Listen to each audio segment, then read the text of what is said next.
Sometimes we can trust only a piece of paper to hold our secret feelings. But we must be careful so that this paper does not fall into the wrong hands. The castle did not sleep. It merely held its breath, waiting for the nightmares to begin. For Draco Malfoy, the nightmares did not wait for sleep. They lived in the periphery of his vision, in the grey stone of the corridors, in the charred scent that occasionally ghosted past his nose, even when the air was clear. The 8th year was a mercy, they said, a second chance. But to Draco, it felt more like a purgatory. He was a ghost haunting the scenes of his own crimes, walking through halls he had helped desecrate, sitting in classrooms with people who had watched his family choose the wrong side of history. He sat in the deepest recess of the library, in the shadowed corner of the restricted section, where the candlelight flickered weak and blue. The silence here was heavy, thick with the dust of centuries and the hushed secrets of dead wizards. It was the only place he could breathe. Draco looked down at his hands. They were pale, the fingers long and elegant, trembling ever so slightly. He hated them. He hated them for what they had done, for what they had failed to do. He clenched them into fists, the nails digging into his palms until the sharp sting grounded him. On the table before him lay a book. It was an innocuous thing, bound in cracked black leather, titled Ars Obscura, The Paradox of Silence. It was a dummy book, a hollow shell he had modified with a simple, undetectable charm. It was his grave, the place where he buried the things that were eating him alive. He dipped his eagle feather quill into the inkpot. The scratch of the nib against the parchment was the loudest sound in the world. I dreamed of the fire again, he wrote. The letters were jagged, sharp, lacking his usual aristocratic flourish. It doesn't burn like normal fire. It consumes. It takes the sound out of the air before it touches the skin. I woke up smelling ash. I scrubbed my skin until it bled, but the smell is under the surface. It's in the marrow. I am a house that has already burned down, but no one has noticed the structure is gone. They look at me and see a Malfoy. I look in the mirror and see nothing but smoke. He stared at the words. They were pathetic. They were true. He didn't sign it. He never signed them. Who would he be signing for? The void? God? The devil? None of them were listening. He folded the parchment, the paper crisp and dry, and slipped it into the hollowed-out belly of the book. He closed the cover. The thump of the book closing sounded like a gavel. Draco stood up, pulling his robes tighter around himself. The act was defensive, a barrier between him and the world that wanted to skin him alive. He swept out of the shadows, his face settling into the mask of cold indifference that was the only armor he had left. Hermione Granger was tired of being a monument.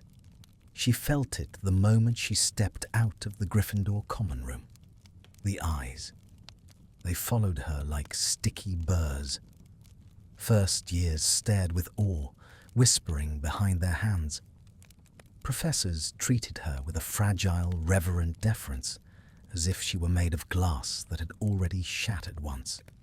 The heroine of the war, the brightest witch, the golden girl. They didn't see the way her hands shook when she poured tea. They didn't see the nights she spent staring at the canopy of her bed, terrified to close her eyes because the silence was too loud. "Hermione, are you coming to the feast?" Ron had asked, his voice hopeful, reaching for a normality that didn't exist. "I have studying to do, Ron," she had lied. "Ancient runes." She had fled.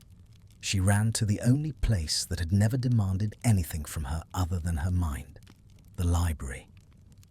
But even the library felt different now. The air was colder. The rebuilding spells had left the castle feeling sterile in places. The magic, new and sharp, not worn and comfortable like it used to be. She wandered into the restricted section, her permission slip signed by Headmistress McGonagall practically glowing in her pocket. She didn't need it. Madame Pince didn't ask. Heroes didn't need permission. She hated it. She needed something obscure, something difficult, something that would twist her brain into knots so tight there would be no room for memories. Her fingers trailed over the spines of books that hummed with dark, sleepy magic. Curses of the blood, the architecture of sorrow, ars obscura. Her finger paused, the paradox of silence. The title tugged at something in her chest. Silence was her enemy these days. She pulled the black book from the shelf. It felt lighter than it should have. A frown creased her forehead. She opened it, expecting dense text about silencing charms or non-verbal magic. Instead, she found a hollow space, and inside, a folded piece of parchment. Hermione's heart hammered against her ribs. A secret, a hidden note. The war had trained her to treat every anomaly as a threat. She should take it to McGonagall. She should burn it. But her curiosity, that fatal, insatiable flaw, won out. She unfolded the paper. She read the jagged, frantic handwriting. I am a house that has already burned down. The breath left her lungs in a rush. The words weren't a threat. They were a wound, a raw, bleeding gash on the paper. She traced the ink with a trembling finger. She knew this feeling. She knew the smell of ash that wouldn't wash away. She had smelled it on her own clothes for weeks after the battle. She knew what it was to feel like a structure that was still standing only out of habit while the inside was gutted. Who had written this? It was desperate. It was beautiful in its tragedy. She looked around. The shadows stretched long and thin, like skeletal fingers. She was alone. Hermione pulled a quill from her bag. Her hand hovered over the parchment. It was an intrusion. It was intimate. But leaving it unanswered felt like walking past someone who was drowning. Beneath the jagged script in her neat, looping hand, she wrote, "A house that has burned down lets in the starlight. The smoke clears eventually. And the ash. Ash is good for the soil. Something new grows there. It has to. Otherwise, what was the burning for? You are not smoke. Smoke fades. You are still here." She stared at her words. They felt inadequate, clumsy, but they were honest. She folded the parchment, placed it back into the hollow grave of the book, and slid the volume back onto the shelf. She walked away feeling like she had just touched a live wire. The next morning, the great hall was a cacophony of owl wings and clattering cutlery. The ceiling reflected a grey, weeping sky. Draco sat at the edge of the Slytherin table, isolated by a force field of his own making. He picked at a green apple, the sour scent making his stomach churn. Across the hall, the Gryffindor table was a riot of red and gold, noise and life. He looked up, and his eyes locked with Hermione Granger's. It was an accident. It had to be. She was laughing at something Potter said, but her eyes drifted, scanning the room, and snagged on his. The air between them snapped tight. For a second, there was no noise, no war, just the grey of his eyes meeting the brown of hers. Then, the walls slammed back up. Draco sneered. It was a reflex, a muscle memory of hatred. He curled his lip, narrowing his eyes in a look of utter disdain. "Look away, Granger," he projected. "Don't look at the monster." Hermione's expression hardened instantly. The vulnerability she had shown the night before in the privacy of her mind vanished, replaced by the steel spine of the war heroine.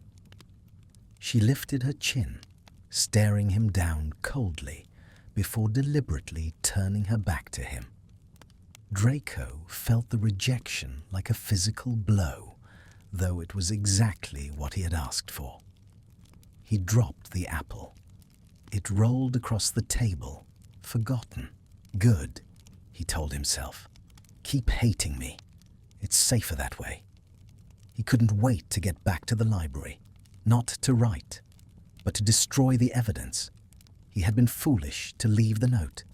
If anyone found it, if anyone knew Draco Malfoy was weak. The day dragged. Potions was a blur of fumes, and Slughorn's jovial, oblivious chatter. Defense against the dark arts was a torture session of practicing shield charms, the magic feeling sluggish in his veins. When evening finally fell, cloaking the castle in merciful darkness, Draco moved. He slipped into the library like a shadow. He didn't light his wand. He knew the path by heart. The restricted section welcomed him with its dusty embrace. He reached for the black book. His heart rate spiked. He needed to take the letter, burn it, and never write another word. He opened the cover. He froze. The parchment was there, but it was folded differently. Panic, cold and sharp, flooded his system. Someone had found it. Someone knew. He snatched the paper, his hands shaking so hard he almost ripped it. He was ready to see a taunt, a threat. "I know it's you, Death Eater." He unfolded it. "A house that has burned down lets in the starlight." Draco stopped breathing. He read the lines again, and again. The handwriting was unfamiliar, not the scratch of a quill held by a pureblood elitist, but distinct, rounded, firm. "You are not smoke. Smoke fades. You are still here." He sank into the chair, his legs suddenly unable to hold his weight. No one had ever spoken to him like this. No one. His mother loved him, but her love was a frantic, terrified thing, full of silence and grip. His father. His father was a broken shell who looked at Draco and saw only his own failures. The world looked at him and saw a villain. But this stranger saw the burning and didn't run away. They spoke of starlight. He ran his thumb over the ink. It was still fresh enough to smudge slightly. A real person, a living, breathing person in this castle of ghosts, understood the language of his pain. The sneer he had worn all day melted off his face, leaving him looking incredibly young and incredibly tired. The conflict raged in his chest. "It's a trap," whispered the survivalist in him. "It's a lifeline," whispered the part of him that was dying. He shouldn't reply. It was dangerous. It was madness. He dipped his quill. "The soil is poisoned," he wrote, the words flowing out of him before he could stop them. "Nothing grows in salt and blood. You speak of starlight, but have you ever stood in the dark so long you forgot what light looks like? I don't want to be here. I am here because I am too cowardly to leave. Who are you, stranger? Why did you answer the ashes?" He waited. He stared at the parchment, his heart pounding a frantic rhythm against his ribs. Approach. Repulsion. He shouldn't leave it. He left it. Draco walked out of the library, the stone floor echoing his footsteps. He felt terrifyingly exposed, as if he had walked out without his robes. But for the first time in months, the crushing weight on his chest had lifted, just an inch. Somewhere in the castle, a girl with wild curls and sad eyes was staring out at the rain, wondering if the house would ever stop burning. And somewhere in the dark, a boy with a soul like a bruised plum was wondering if he dared to look for the starlight. The game had begun, and neither of them knew the stakes were their own hearts. The dungeons of Hogwarts had always held a damp, subterranean chill, but for Hermione, the air in the NEWT potions classroom felt less like cold and more like the suspended breath of a predator. The stone walls absorbed the light from the torches, casting long, wavering shadows that danced over the rows of bubbling cauldrons. Professor Slughorn was speaking, his voice a jovial drone that bounced off the low ceiling, but Hermione wasn't listening. She was too busy trying to control the fine tremor in her hands as she arranged her ingredients. Now, for this semester, we shall be attempting the draught of living death, Slughorn announced, clapping his hands with a sound that made half the class jump. Complexity, subtlety, and, inevitably, partnership. The rebuilding efforts have left us short on customized workstations, so you will pair up. I have taken the liberty of assigning partners to ensure a balanced distribution of talent. Hermione felt a knot of dread tighten in her stomach. She stared straight ahead, focusing on the grain of the wooden table. Please, not him. Anyone but him. Mr. Potter with Miss Parkinson. Mr. Weasley with Mr. Zabini.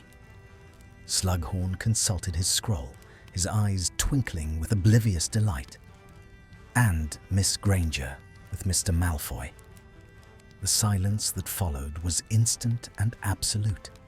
It was a vacuum, sucking the oxygen out of the room. Hermione didn't turn her head, but she felt him. She felt the shift in the air beside her, a sudden drop in temperature. Draco Malfoy moved into the space next to her. He didn't slam his bag down. He placed it with a terrifying, controlled precision. He smelled of expensive parchment, dried sage, and that underlying sharp scent of something burnt that she had read about in the letter. Granger, he acknowledged, his voice a low drawl that scraped against her nerves. It wasn't the spit-filled venom of their childhood, but something colder, a flat, dead thing. Malfoy, she replied, her voice clipped. She began chopping her Valyrian roots with unnecessary force. They worked in a silence that was louder than screaming. It was a physical weight.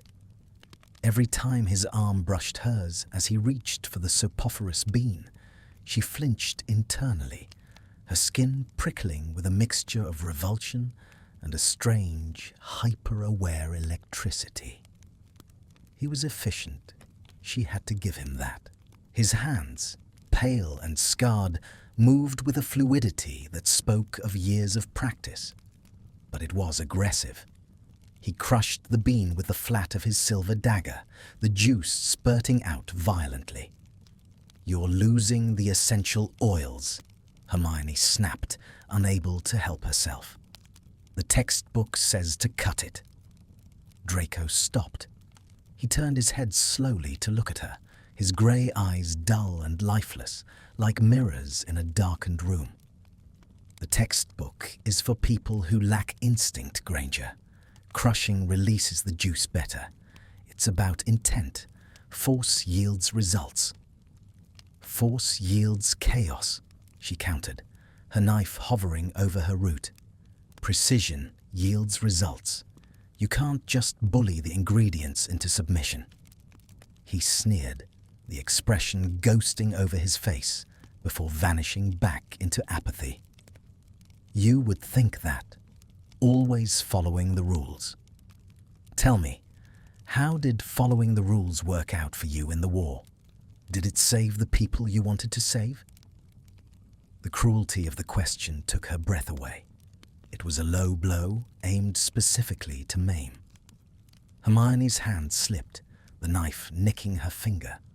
A bead of bright red blood welled up. Draco stared at the blood. For a second, his mask cracked. His eyes widened, a flash of genuine panic, or perhaps nausea, flickering through them.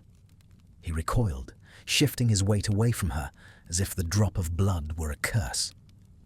"Fix it," he muttered, turning back to his cauldron, his knuckles white as he gripped the ladle. "I don't have the patience for your clumsiness today." Hermione healed the cut with a silent wave of her wand, anger burning hot in her chest. He was impossible. Broken, yes. She had seen the letter, but cruel.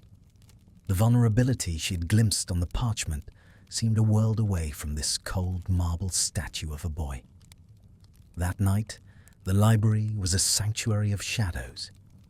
The rain lashed against the high windows, a rhythmic drumming that drowned out the thoughts of the day. Draco sat in his corner, the hollowed book open before him. He was shaking. The incident in potions had rattled him more than he cared to admit. Seeing her bleed, it had triggered a cascade of memories he kept locked behind mental iron doors. The drawing room, the screams, the smell of fear. He needed to purge the poison from his mind. He dipped the quill. "I sat next to a ghost today," he wrote. "Not a dead one, but one haunted by her own righteousness. She thinks the world is a puzzle that can be solved if she just fits the pieces together with enough logic. She doesn't understand that some pieces are jagged. They don't fit. They cut." He paused, watching the ink shine in the candlelight. "We argued about intent. She believes in the clean slice, the perfect instruction. I tried to tell her that magic is violent. To make something new, you have to destroy what was there before. The bean must be crushed. The ego must be broken." But she looked at me with those judging eyes, and all I wanted to do was hurt her before she could see that I am already destroyed. He didn't know why he was telling the stranger this. Perhaps because the stranger was the only one who didn't look at him. The stranger only read. He left the note. 2 days later, Hermione found it. She had been waiting, though she refused to admit it to herself. The argument in potions had left a bitter taste in her mouth, a frustration that needed an outlet. She read his words, standing in the aisle between history of magic and theoretical arithmancy. She thinks the world is a puzzle. Hermione felt a flush of indignation. Was she really so rigid, so predictable? But as she read on, the indignation cooled into something softer. I wanted to hurt her before she could see that I am already destroyed. The confession hit her hard. The cruelty in the dungeon wasn't malice. It was a defense mechanism, a pitiful, jagged shield. She took out her quill, resting the parchment on a stack of books. "The ghost you sat next to might be tired of being righteous," she wrote, her handwriting flowing and gentle. "Maybe she clings to logic because chaos took everything else from her. You say magic is violent, that creation requires destruction. Perhaps. But intent matters. If you crush the bean with hate, the potion turns to poison. If you crush it with purpose, it becomes power. You are afraid of being seen, stranger. But shadows only exist where there is light. If you are destroyed, then you are simply raw material waiting to be rebuilt. Don't push the ghost away. She might be the only one who knows how to hold the jagged pieces without bleeding." She hesitated, then added, "We are all just trying not to cut ourselves on our own broken parts." The following week, the atmosphere in the potions dungeon was even more suffocating. The air was thick with the silvery fumes of the draught of living death, which was now in its simmering phase. Draco and Hermione stood side by side, monitoring the temperature. They hadn't spoken a word for 40 minutes. The tension between them was a taut wire, vibrating with every exhale. "It's turning too pale," Hermione murmured, leaning in to check the color. "It needs to be a rich lilac before the final stir." "It's fine," Draco said, though his eyes were fixed on the liquid with intense scrutiny. "It's the lighting in this dungeon. It washes everything out." "No, the heat is too low," she insisted, reaching for the burner. Draco's hand shot out and grabbed her wrist to stop her. The contact was electric. His skin was cool, his fingers long and strong around her wrist. Hermione froze. Draco froze. For a heartbeat, they were just skin on skin, pulse against pulse. She looked up at him, and he looked down, and in that split second, the grey of his eyes swirled with something that wasn't hate. It was shock. It was hunger. It was terror. He released her as if she had burned him, snatching his hand back and tucking it into his robe. "Don't touch the flame," he said, his voice rough, deeper than usual. "You'll destabilize the bind." Hermione rubbed her wrist, the skin tingling where he had held her. She felt unmoored. It needs heat to bind," she stammered, falling back on theory to steady herself. "The textbook." "Forget the textbook," Draco snapped, but he didn't look at her. He stared into the cauldron. "If you add heat now, you force the reaction before the ingredients have surrendered their properties. It turns to poison."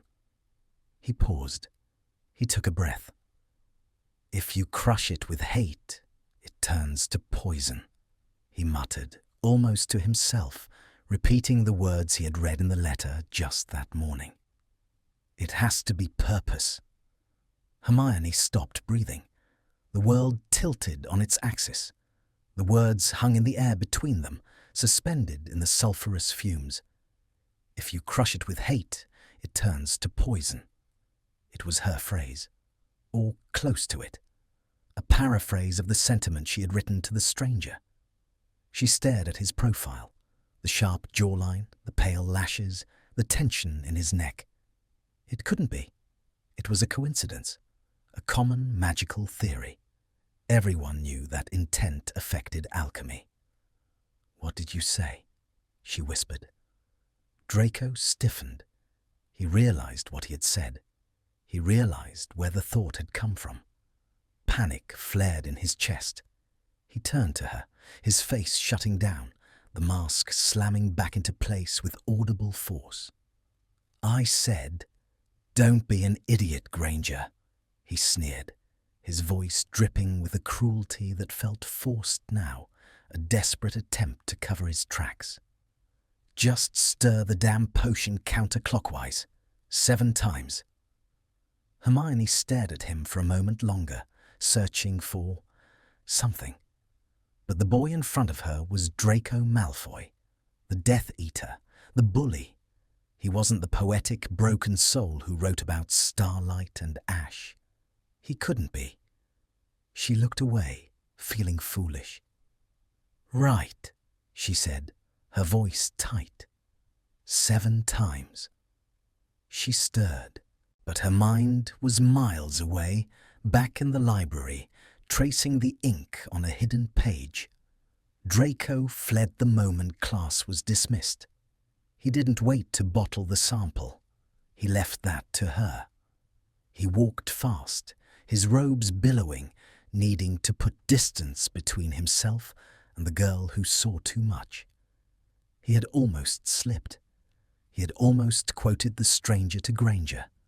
The irony was nauseating. He went straight to the library. He needed to end this. It was getting too dangerous. The lines were blurring. He opened the book. There was no new letter from her, of course. He had only just retrieved hers that morning. But he needed to write.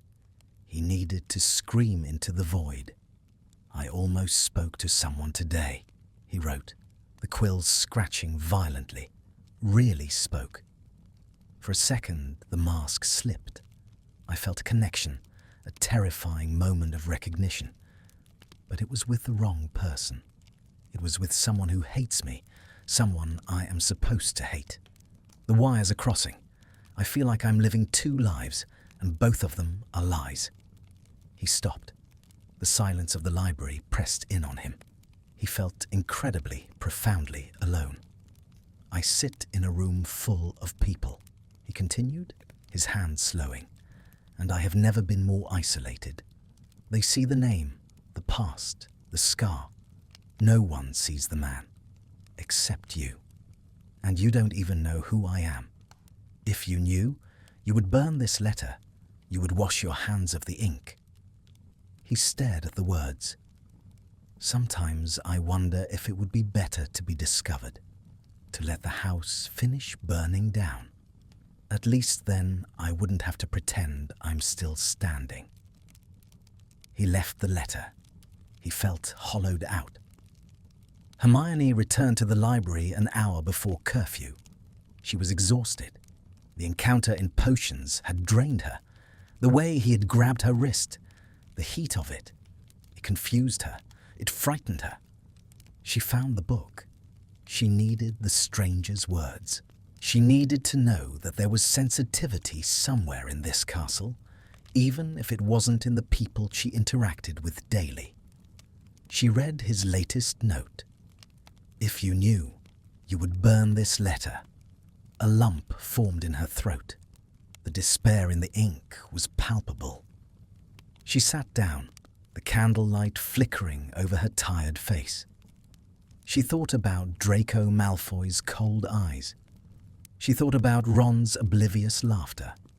She thought about the empty space in her own chest where her parents used to be. "We are all wearing masks," she wrote back. "I am surrounded by friends who call me a hero, yet I feel like a fraud every time I smile. I am lonely in a room full of people who love me, because they love the version of me that saved the world, not the version that wakes up screaming. You are not alone in the dark, stranger. And I wouldn't burn the letter. Names are just labels we put on jars. It's what's inside the jar that is the potion or the poison. I am falling in love with your mind, and I don't even know your name. That terrifies me, but it also makes me feel alive." She stopped. She stared at what she had written. "I am falling in love with your mind." It was the truth. A dangerous, forbidden truth. She shouldn't send it. She blotted the ink dry. She folded the parchment. She pushed it into the hollow book. The die was cast. In the dungeon, they were enemies.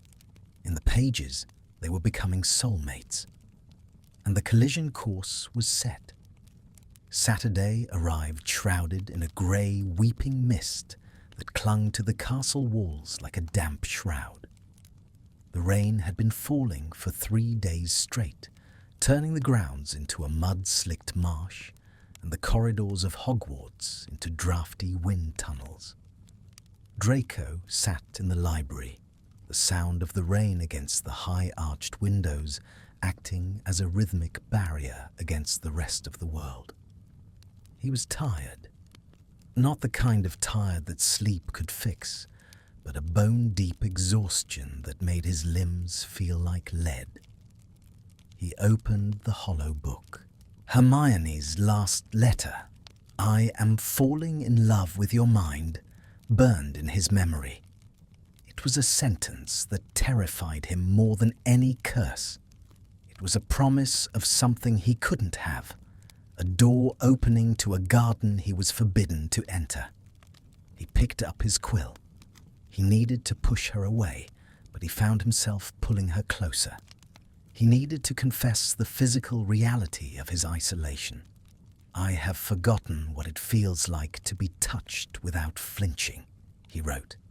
The ink pooled dark and glossy. It has been years since a touch was anything other than a threat or a transaction. My skin feels like a separate entity, something hardened and cold. I look at my hands, and I see the things they have done. I see the stain that no scouring charm can remove. I crave warmth, stranger. I crave it with a hunger that makes me sick. But I am terrified that if I were to touch something pure, I wouldn't feel its warmth. I am terrified I would only tarnish it. I am a contagion.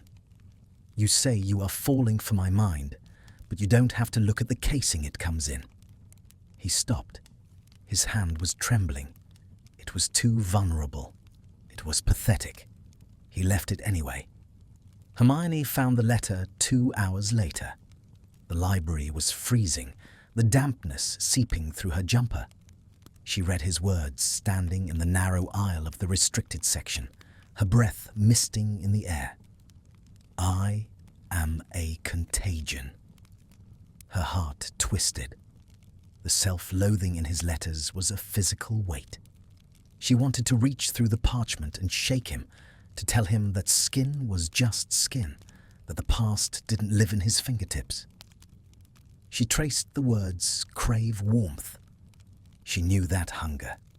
She felt it every time she sat in the common room, surrounded by people, yet encased in an invisible bubble of isolation. The war had made them all touch-starved, afraid that if they held on too tight, they would break the other person. She didn't write back immediately. She couldn't. The intensity of his confession required a silence to honor it. She slipped the book back onto the shelf, her mind swirling with images of a faceless boy standing in the dark, afraid of his own hands. The incident happened later that afternoon. The castle was quiet, most students having retreated to their common rooms to escape the chill. Hermione was descending the grand staircase, her arms full of heavy texts on arithmancy.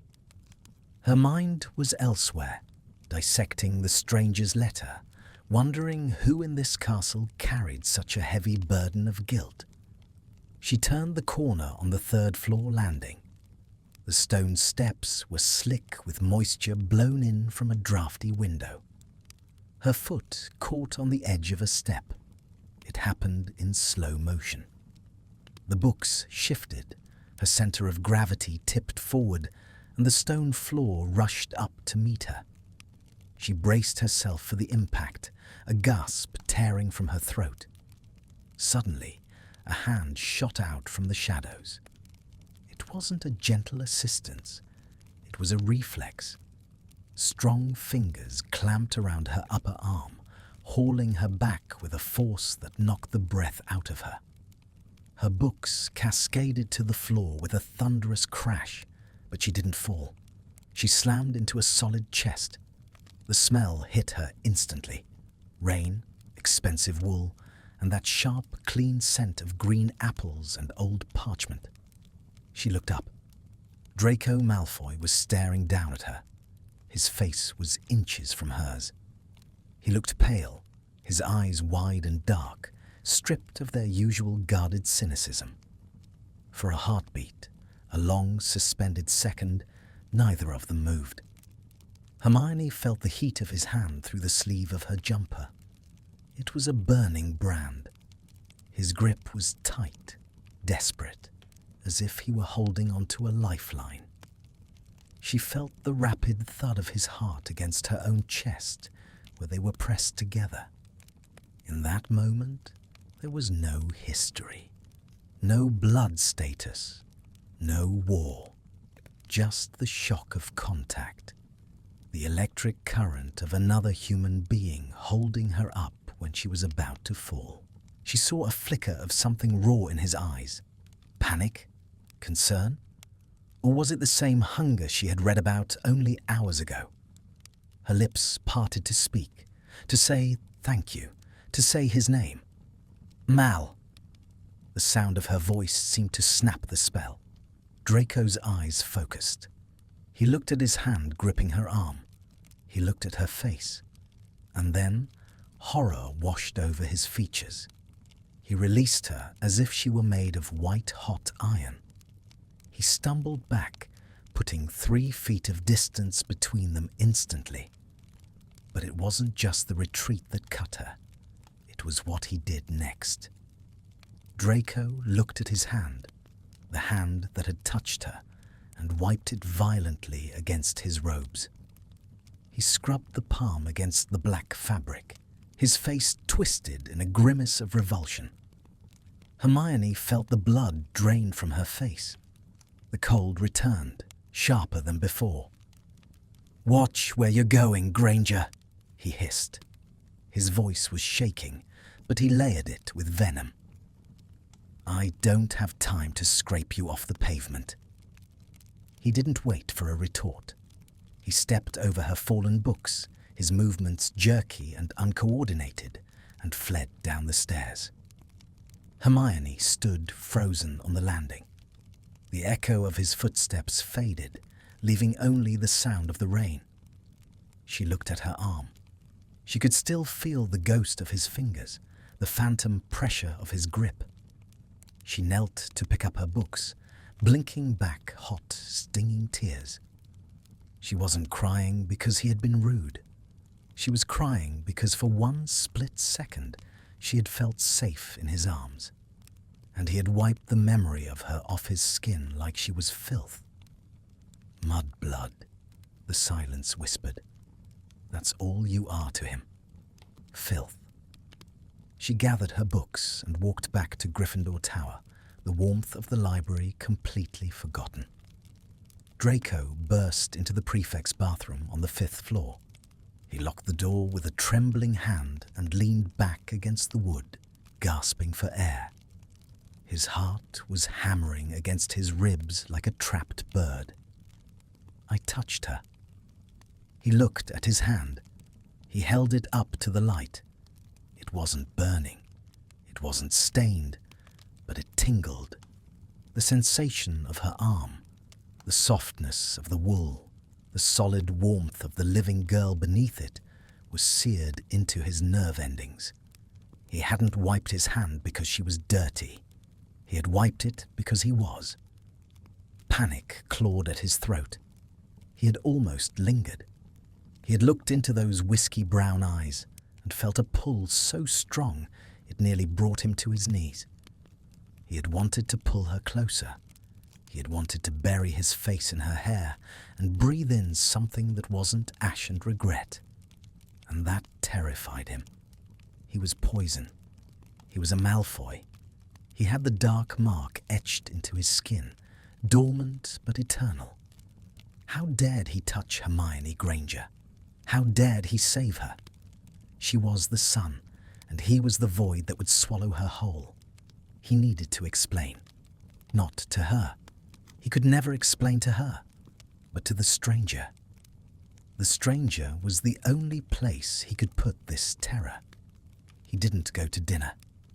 He waited until the castle slept, then crept back to the library.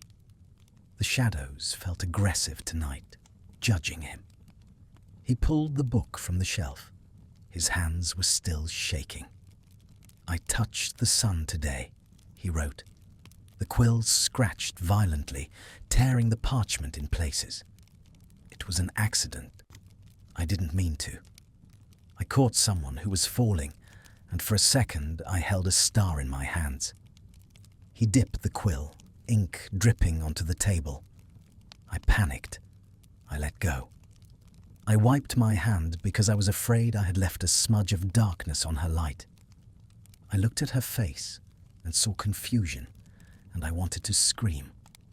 I wanted to tell her that I wasn't recoiling from her. I was recoiling from myself. I am not made for soft things. I am made for sharp edges and cold silence. I hurt her feelings to save her from the truth, that my touch is a curse.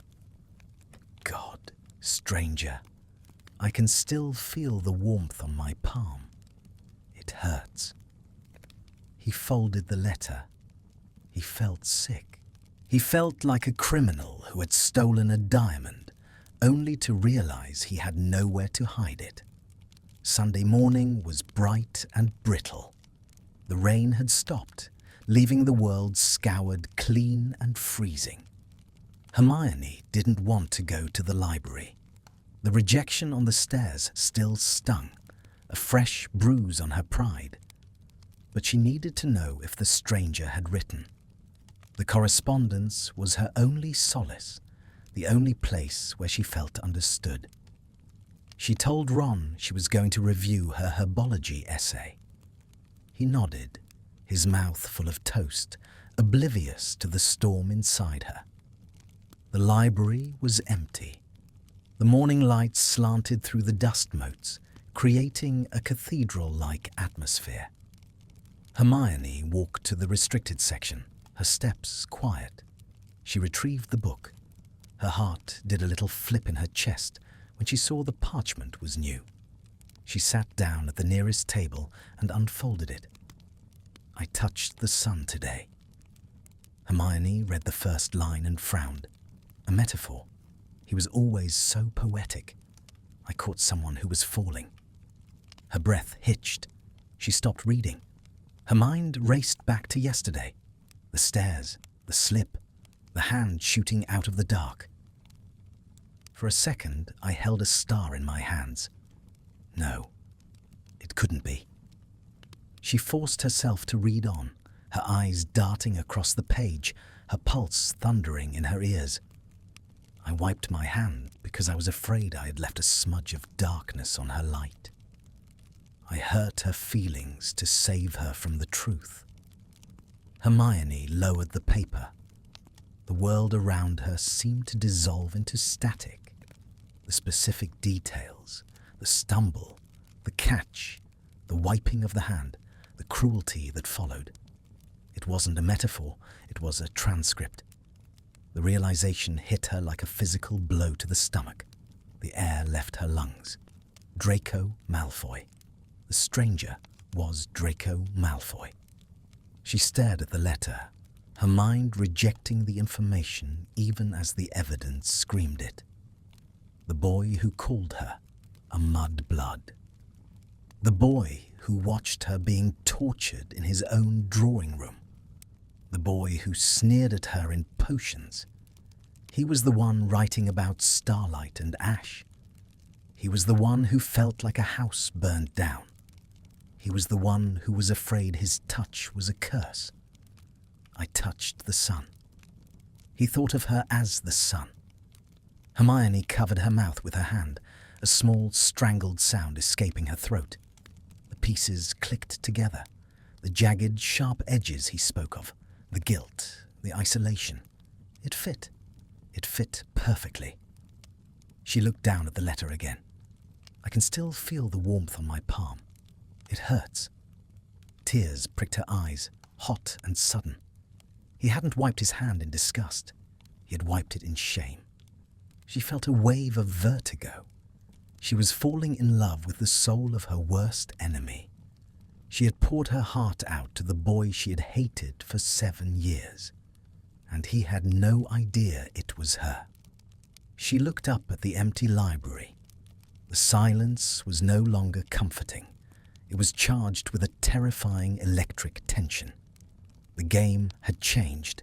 The anonymity was gone, shattered by a slip on the stairs.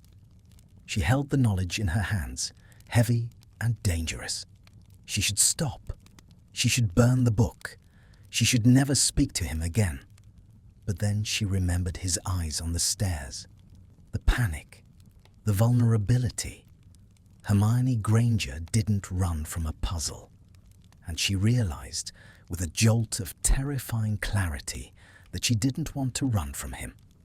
She dipped her quill. Her hand shook, but she forced it to be steady. She couldn't tell him she knew. Not yet. He would bolt. He would build the walls higher than ever. "Warmth doesn't leave a stain," she wrote. Her handwriting was shaky, less precise than usual. And the sun doesn't fear the dark. It illuminates it. If you touched the sun and didn't burn, perhaps you aren't as made of ice as you think. Don't apologize for the reflex to save. apologize for the lie that followed. The star knows the difference between disgust and fear. At least, I hope she does. She hesitated.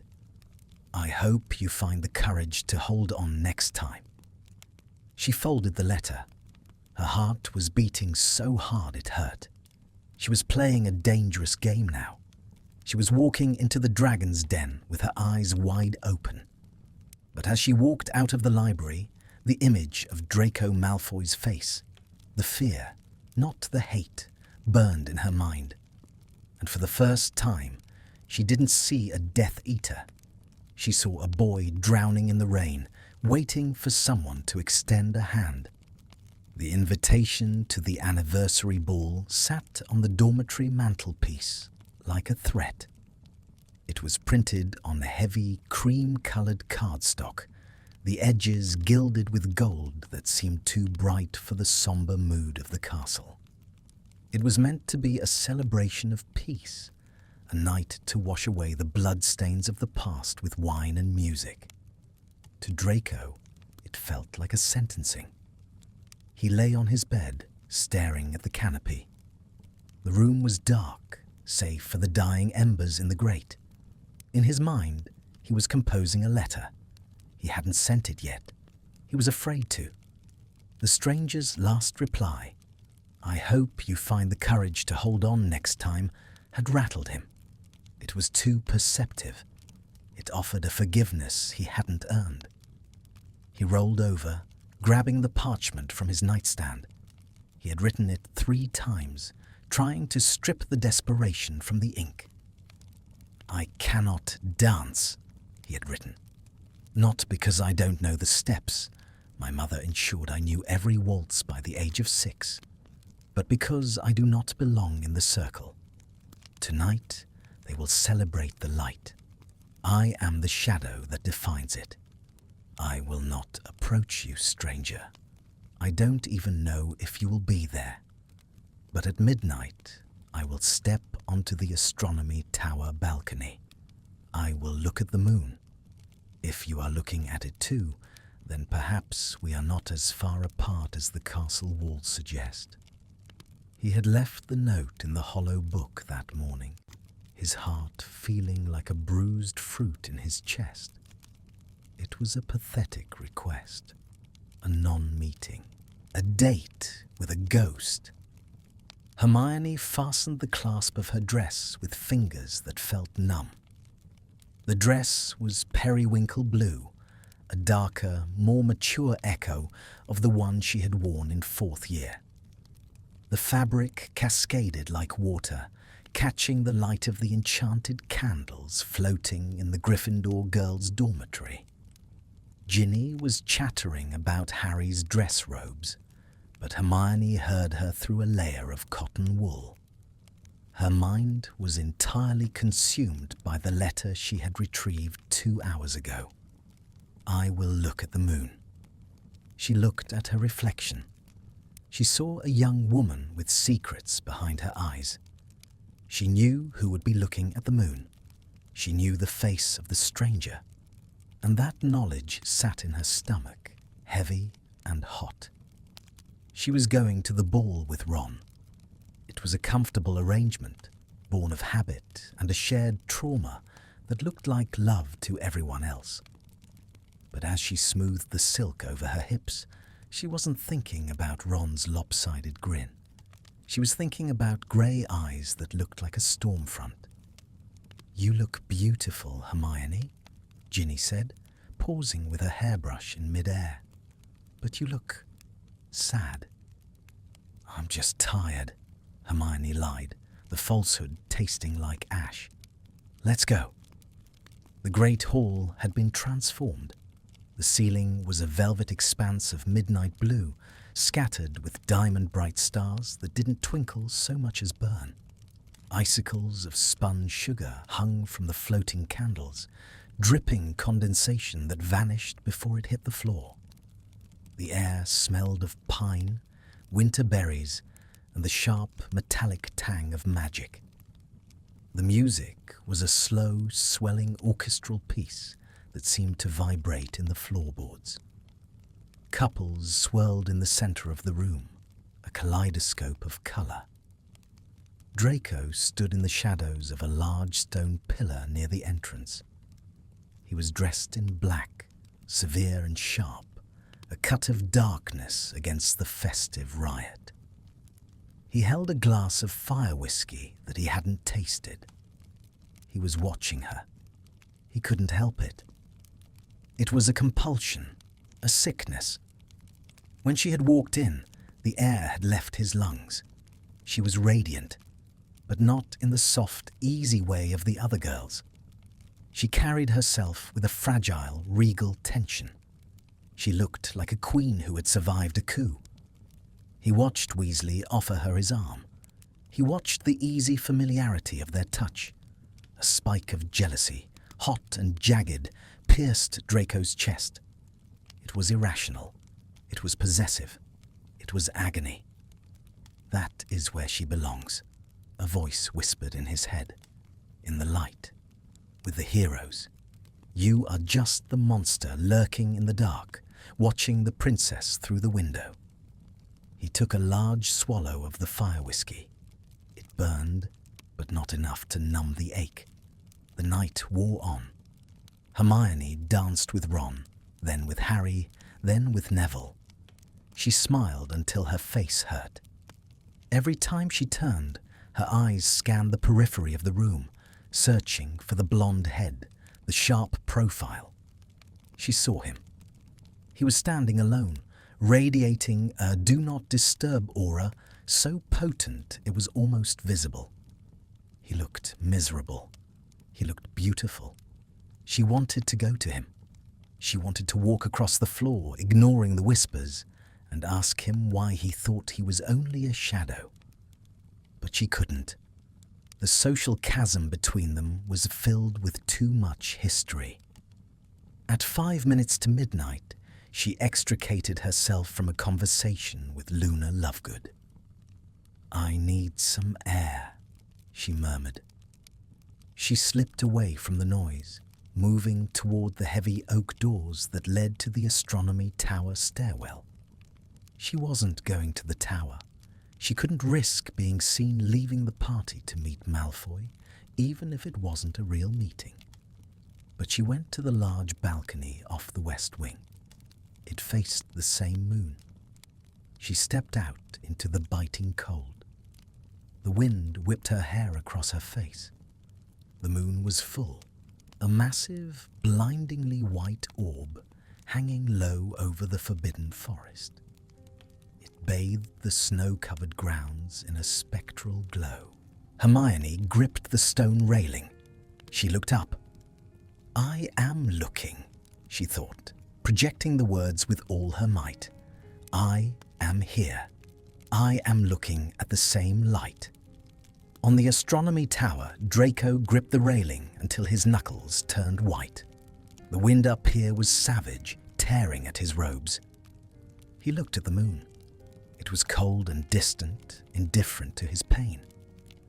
"Are you there?" he wondered. "Are you looking? Or are you dancing?" He closed his eyes. For a moment, he let himself imagine that the stranger was standing next to him. He imagined a warmth beside him, a hand covering his on the freezing stone. He imagined it was Granger. The thought made him flinch. He opened his eyes, furious with himself. "Stop it! You are sick!" He turned away from the moon. It was a stupid idea, a romantic notion for a man who didn't deserve romance. He needed another drink. Draco descended the stairs, his mood blacker than before. He re-entered the heat of the castle, the noise of the ball washing over him like a physical assault. He rounded a corner near the library corridor, seeking a shortcut back to the dungeons to grab a bottle from his personal stash. He almost ran into her. Hermione was coming back from the balcony, her cheeks flushed with cold, her eyes bright. She stopped short, her hand flying to her chest. "Malfoy." Draco froze. Seeing her up close, after imagining her on the tower, was a shock to his system. She smelled of the night air and that subtle floral perfume that haunted his dreams. He should have walked past her. He should have ignored her. But the image of her laughing with Weasley was still seared into his retina. The alcohol was humming in his blood, loosening the leash on his bitterness. "Granger," he sneered. The mask slammed down, but it was brittle. Lost? Or just hiding from the weasel? Hermione straightened, her expression cooling. She saw the glint in his eyes, unfocused, angry, hurt. She knew that look. It was the look of a wounded animal snapping at the hand trying to help it. "I was getting some air," she said calmly. "Not that it's any of your business." "Air," Draco repeated, stepping closer. He loomed over her, using his height as a weapon. "Or maybe you're just tired of pretending that you enjoy the domestic bliss of the pauper's life. Tell me, does he step on your toes? He looks like he dances with the grace of a drunken troll." "Ron is a fine dancer," Hermione said, her voice tight. "And he is kind, which is more than I can say for you." Draco laughed, a harsh barking sound. "Kind? Yes. St. Potter and his sidekick. How boring it must be to be so good, so predictable." He leaned in, his voice dropping to a whisper. "Does he know, Granger? Does he know that underneath that insufferable, know-it-all exterior, you're just as ruthless as the rest of us?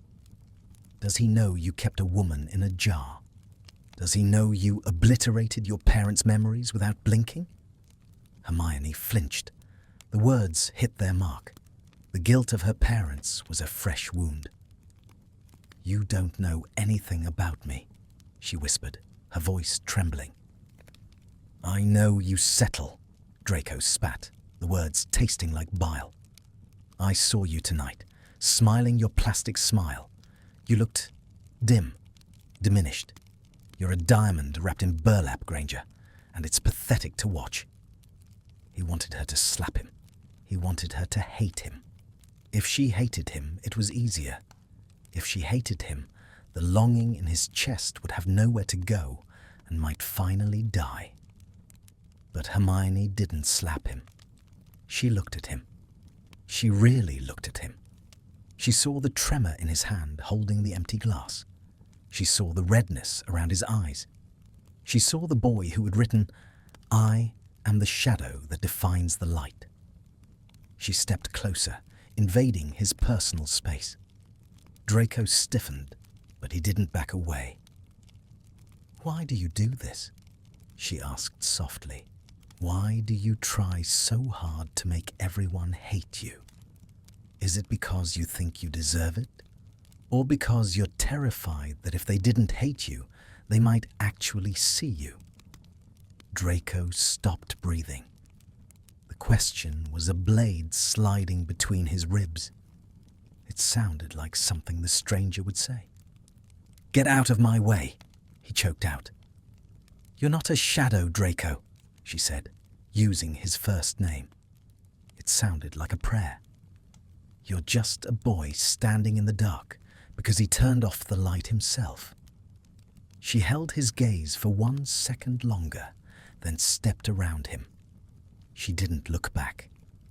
Draco stood alone in the corridor. The scent of her perfume lingered in the air, mocking him. He threw the glass against the stone wall. It shattered with a satisfying crash, glittering shards raining down like broken stars. He didn't go back to the dormitory. He stumbled into the library, bypassing the charms that kept students out after hours. He didn't care if he was caught. He almost wished he would be. Expulsion would be a mercy. He found the book. He sat heavily in the chair, his head swimming. He pulled a piece of parchment from his pocket, crinkled and stained. He didn't dip the quill. He grabbed a muggle pen he had found, a symbol of his rebellion against his father's purity, and clicked it open. "I am a coward," he scrawled. The letters were erratic, slashing across the page. "I saw her tonight, the sun. I saw her standing in the moonlight, and she looked like everything I have ever wanted and everything I can never touch." He took a ragged breath, the alcohol burning his throat. "I hurt her. I used my words like knives because I couldn't use my hands to hold her. I saw her with him, the one who deserves her, and I wanted to tear the world apart. I told her she was diminished, but I was lying. She blinds me. She is so bright it hurts to look at her." He stopped. The truth was clawing its way up his throat. He had to say it. He had to tell someone, even if it was just a piece of paper. "I think I am in love with her, stranger. I am in love with a girl who looks at me with pity. I am in love with a girl whose blood my family wanted to spill. I am in love with Hermione Granger, and if she ever knew, it would destroy us both." He stared at the name. Hermione Granger. He had written it. He had codified his doom. He shoved the letter into the book, slamming it shut. He felt lighter, and simultaneously, he felt like he had just signed his own death warrant. He put his head in his hands and let the silence of the library swallow him whole. The next morning, the castle was hungover and quiet. Hermione woke up early, the memory of the corridor encounter pulsing in her mind like a headache. "You're a diamond wrapped in burlap." The insult was wrapped in a compliment, or perhaps the compliment was wrapped in poison. Either way, it was Draco. She went to the library. She needed to know if the moon letter had been the end of it. She found the book. She opened it. She saw the chaotic, pen-scrawled note. She read it. "I am in love with Hermione Granger." The world stopped. Hermione sat down on the floor right there in the aisle. The breath left her body. The letters swam before her eyes. He loved her. Not the stranger. Not the anonymous pen pal. He loved her. Hermione. The real one. The one he had insulted last night. The duality of the man crashed into her. The cruel boy in the corridor was protecting the boy who wrote this letter. He attacked her to keep her away from the mess he believed he was. A sob rose in her throat, half laughter, half terror. She traced his handwriting. It was messy, desperate. If she ever knew, it would destroy us both. "No," she whispered to the empty aisle. "No, Draco, it won't." She pulled out her quill.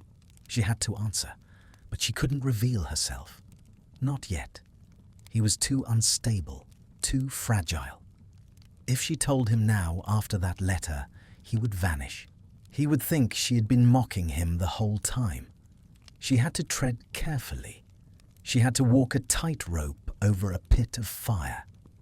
"Love is not destruction," she wrote, her hand steady despite the earthquake in her heart.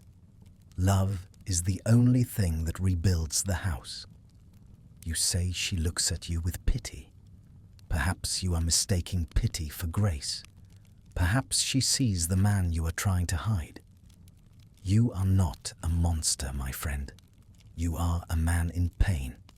And if this girl is as bright as you say, maybe she can burn away the shadows without burning you."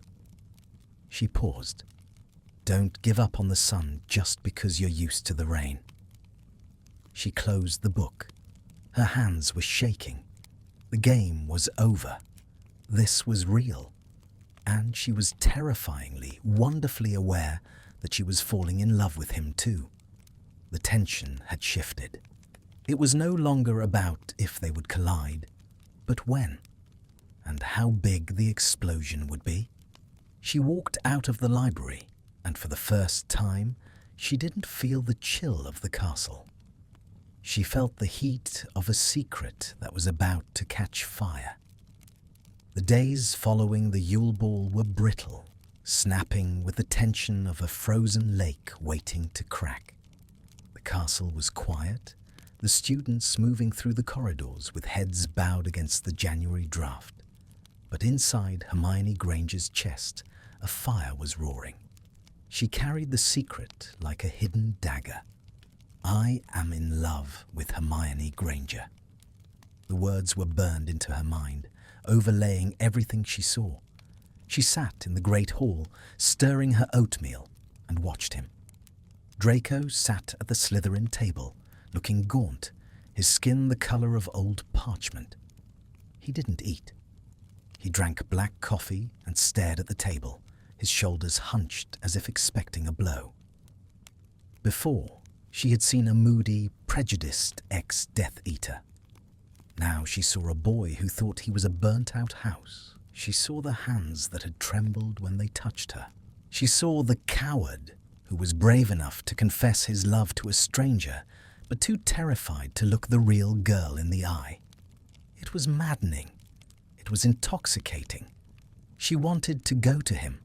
She wanted to shake him. She wanted to whisper, "It's me." But she couldn't. Not yet. He was a creature of flight. If she moved too fast, he would disappear into the shadows forever. She needed to know if the Draco in the letters could exist in the light. She needed to test the strength of the glass wall between them before she shattered it. The opportunity came on a Thursday in NEWT Charms. Professor Flitwick was vibrating with excitement, standing on a stack of books to oversee the class. Today, we are discussing the ethics of memory charms and emotional modification. Can we, should we, smooth over the jagged edges of the psyche? The class was divided into pairs to debate. Fate, or perhaps Flitwick's penchant for drama, paired Hermione with Draco. They stood at a workbench near the back. The air between them was different now. Before, it had been cold hostility. Now, it was charged with a static electricity that made the hair on Hermione's arms stand up. Draco wouldn't meet her eyes. He was arranging his quill and parchment with obsessive precision. "Well?" he asked, his voice rough. "Go on, Granger. Dazzle me with your moral superiority. Why shouldn't we erase painful memories? If I could obliterate the last 3 years, I would do it in a heartbeat." Hermione looked at him. She saw the dark circles under his eyes. "Because the pain is part of the structure, Malfoy," she said softly. "If you remove the load-bearing walls, the house collapses." Draco's hand stilled on his parchment. He looked up, his grey eyes narrowing slightly. "A house isn't a person. People aren't built to hold that much weight. If you can remove the rot, you should." "Is it rot?" Hermione challenged, stepping a fraction closer. "Or is it just the aftermath of the fire?" Draco flinched. It was microscopic, a tightening of the jaw, a flare of the nostrils. But she saw it. "Metaphors, Granger," he sneered, but the venom was weak. "I didn't know you had a poetic bone in your body." "I read," she said simply. She took a breath. This was it, the test. "I read once that trying to forget trauma is like trying to wash off smoke. You can scrub the skin, but the memory gets into the marrow. Because sorrow isn't just a feeling, Malfoy. Sorrow tastes like ash, and you can't charm away the taste of ash." The silence that followed was absolute.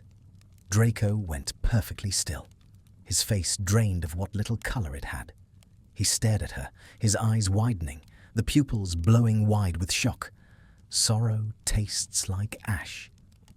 It was a phrase he had written in his very first letter, a phrase he had never spoken aloud, a phrase buried in a hollow book in the restricted section. His heart hammered a frantic rhythm against his ribs. Thump, thump, thump, thump. How? Coincidence? It had to be.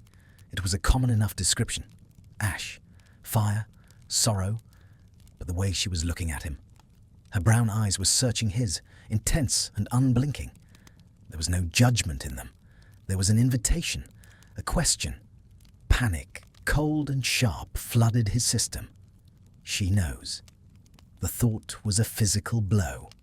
If she knew. If she knew he was the one writing those pathetic, weeping letters. If she knew he was the one who claimed to love her. Humiliation washed over him, hot and suffocating. He felt stripped naked. He felt like a fool who had been dancing in the dark, thinking he was alone, only to the lights to flip on and reveal a laughing audience. He slammed his hands down on the table. The sound made heads turn across the room.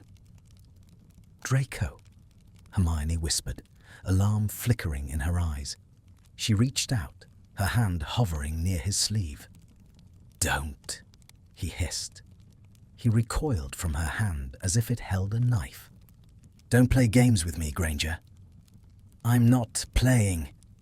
"You are," he spat, his voice trembling with a mix of rage and terror. "You're always playing. The smartest witch of the age, dissecting everything. Do you enjoy it? Picking people apart to see how they tick?" He didn't wait for an answer. He grabbed his bag, shoving his books in blindly. "Mr. Malfoy," Flitwick squeaked from the front of the room. "Is everything all right?" "I'm leaving," Draco announced, his voice cracking. He didn't ask for permission. He stormed out of the classroom, the heavy door slamming shut behind him with a boom that echoed like a gunshot. Hermione stood frozen at the workbench. Her heart sank. She had pushed too hard. She had wanted to bridge the gap, but she had only terrified him. Draco didn't stop walking until he reached the astronomy tower. The wind was biting, carrying the scent of snow. He gripped the railing, gasping for air, trying to slow the spinning of the world. Sorrow tastes like ash. She knew. She had to know. He replayed every interaction they'd had over the last month. The lingering looks, the softness in her voice at the ball, the specific way she had argued with him in potions. She had been mocking him. That was the only explanation his broken mind could conjure. She had found the letters, realized it was him, and was now toying with him. It was a cruel, elaborate prank. Let's see how much the Death Eater will confess. He felt sick. He felt violent. He wanted to burn the library down. But beneath the anger, there was something worse. Heartbreak. Because he had trusted the stranger. He had given the stranger the only pure parts of himself.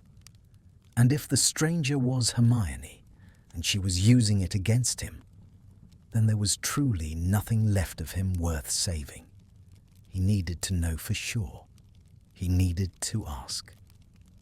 He waited until nightfall. He didn't eat. He paced the common room until the other Slytherins went to bed, looking at him with wary eyes. At midnight, he went to the library. He moved like a man walking to the gallows. He pulled the book. He didn't read her last letter again. He couldn't bear the thought that her kindness might be a lie. He wrote 3 sentences. The pen almost tore the paper. "Did you find me? Or did I find you? Tell me the truth, stranger. Is this a game?" He left it. He didn't leave the library. He sat in a chair 3 aisles away, shrouded in a disillusionment charm, and waited. Hermione knew he would be spiraling. She knew she had to fix this. She came to the library an hour later. She looked tired, her hair pulled back in a messy knot. She moved straight to the restricted section. From his hiding spot, Draco watched her. His heart was in his throat. Seeing her interact with the book, their book, in real time was surreal. It broke the barrier between his two worlds. She took his note. She read it. He saw her shoulders slump. He saw her bring a hand up to cover her mouth. She didn't look like someone who was laughing. She looked like someone who was grieving. She sat down immediately. She wrote for a long time. Draco watched the quill move. He wanted to snatch the parchment from her. He wanted to run away. He stayed frozen. Finally, she stood up, placed the note back, and left. She didn't look around. She walked with a heavy, deliberate step. Draco waited 10 full minutes before he moved. He felt like an intruder in his own story. He went to the book. He unfolded the paper. "It is not a game," she had written. The ink was blotchy, as if the parchment had been wet. "I found you because I was lost too. I didn't know it was you at first.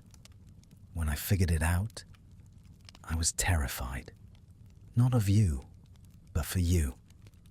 I was afraid you would run if you knew that the person reading your soul was the person you were taught to hate." Draco's breath hitched. "I used your words in class today because I wanted you to know that I hear you. I wanted to bridge the silence.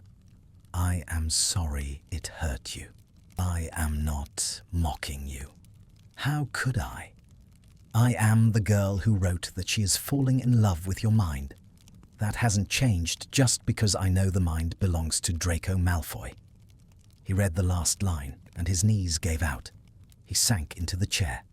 "I am not playing, Draco. I am waiting. I am waiting for you to see that the mirror isn't broken. It's just reflecting something you aren't used to seeing. Forgiveness." Draco stared at the parchment until the words blurred. She knew. She had known for a while. And she hadn't recoiled. She hadn't exposed him. She had fallen in love with him knowing it was him. The relief was so intense, it felt like physical pain. It washed over him, hot and overwhelming, followed immediately by a crushing wave of doubt. "She can't love me," his mind whispered. "She loves the letters. She loves the tragedy.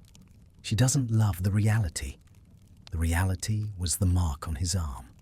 The reality was the cowardice. The reality was the sneer he wore like a shield. He looked at the empty chair where she had sat. The seesaw tilted violently. Trust, doubt, trust, doubt. He couldn't face her. Not yet. The vulnerability was too great. If he looked her in the eye and saw even a flicker of hesitation, it would destroy him. He took the pen. "I am afraid," he wrote. "I am afraid that if I step into the light, you will see the cracks are not just on the surface. They go all the way down. You love the echo, Granger. You don't love the source. The source is ugly." He paused. "But I am tired of the dark. Give me time. Please, don't look at me yet. Just let me write. It's the only place I'm clean." He left the library, leaving the book behind. The next day, the dynamic had shifted again. Draco didn't storm out of rooms. He didn't sneer, but he didn't look at her. He became a ghost. He moved through the castle with his gaze fixed on the floor. He sat in the back of classes. He vanished the moment the bell rang. It was a retreat. He was building a glass wall around himself. He was present, but he was untouchable. Hermione respected it. She read his letter, "Give me time," and she gave it to him. But it was agony. She watched him fade. She saw the way he didn't eat. She saw the tremor in his hands return. He was terrified of the reality meeting the fantasy. He was starving himself of connection because he didn't believe he deserved the feast. She continued to write. The cracks are where the light gets in, she wrote on Monday. I don't need you to be clean. I need you to be real, she wrote on Wednesday. I'm not going anywhere, she wrote on Friday. But Draco didn't reply. He read them. She knew he read them because the parchment was always moved. But he didn't write back. He was paralyzed. The silence in the book began to mirror the silence in the corridors. And then the doubt began to creep into Hermione's mind. Was she wrong? Had she pushed him too far? Had he retreated so deep into his self-loathing that he couldn't find the way out? Maybe he didn't love her. Maybe he loved the idea of redemption, and now that it was offering itself to him in the form of a real person, he realized he didn't want it. Monday morning of the second week of silence. Hermione was walking to ancient ruins.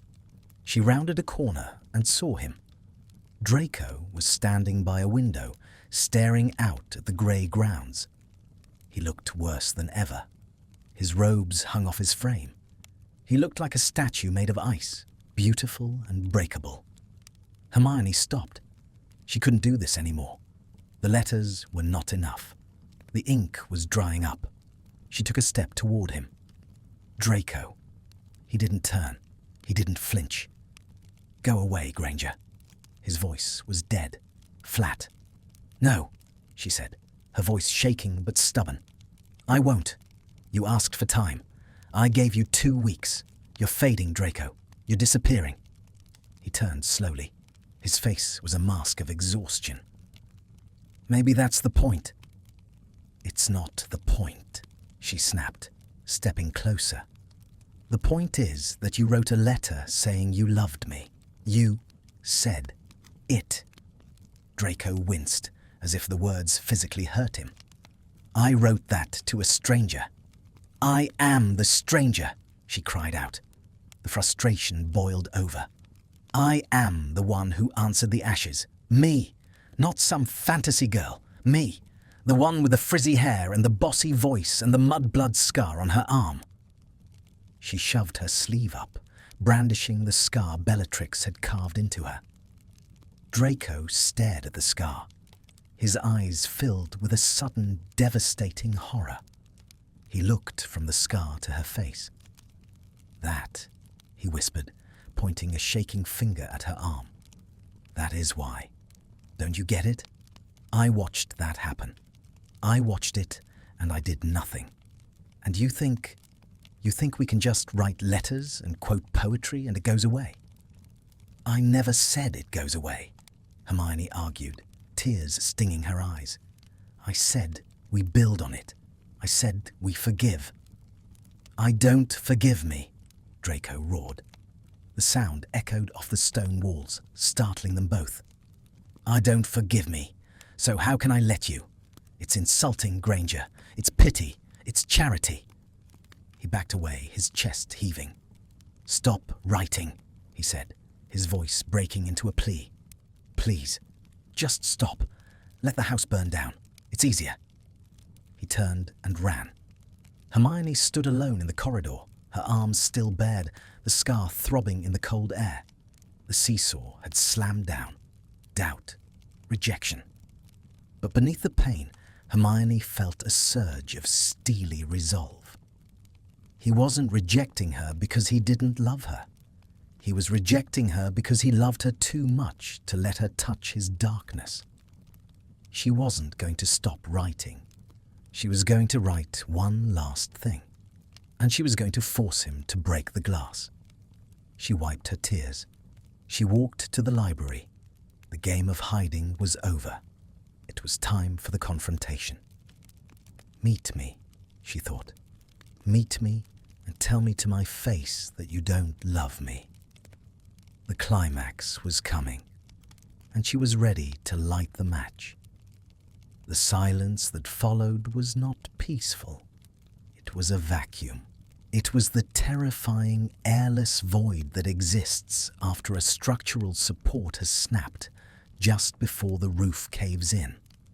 Draco had told her to stop writing, and Hermione Granger, true to her infuriating nature of following instructions when it mattered least, had stopped. For 3 days, the hollow book in the library remained empty. Draco checked it. Of course he checked it. He was a creature of masochistic habit.